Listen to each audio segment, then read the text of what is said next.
এই কোথায় যাচ্ছ? এই তো একটা কাজ শেষ করলাম, আবার বাকি অনেকগুলো কাজ পড়ে আছে। কি পড়েছো এটা? কেন, নর্মাল একটা ড্রেসই তো পরেছি। সেবারে বললাম না গিফট করেছে, এটাই তো গিফট করেছিল, দেখালাম না? সেই জামাটা আজকে এই প্রথম ভাঙলাম। এটা কেমন করে লাগছে না? বাড়িতে বাবা মা আছে, কেমন একটা লাগছে। বাচ্চা কাচ্চা কি দেখবে, কি শিখবে? এই তো খুব সাধারণ জামা, যেমন তোমাদের শাড়ি পরো তখন তো পুরো এতটা পেট সব দেখা যায়।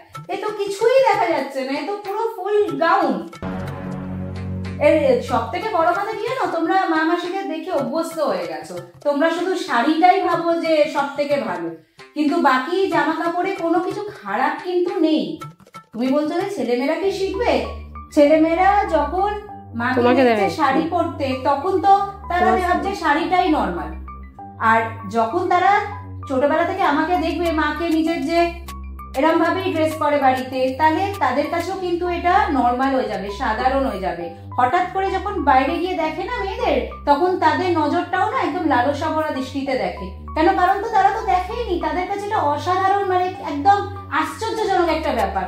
ওই জন্য যখন আমাকে দেখবে, সে বাইরে গিয়েও কিন্তু ভাববে এটা তো খুবই সাধারণ জিনিস, এটাতে তো আলাদা কিছু নয়। তাদের মাথায়ও দেখবে তখন কিছু আসবে না। আর তুমিও যখন তোমার বউকে এরকম ভাবে দেখবে, তোমারও অভ্যেস হয়ে যাবে। এগুলো শাড়ির মতোই কিন্তু একদম নর্মাল ড্রেস, আহামরি কিচ্ছু আলাদা না। তোমার কথায় যুক্তি আছে। ঠিক আছে, ওকে, নো প্রবলেম।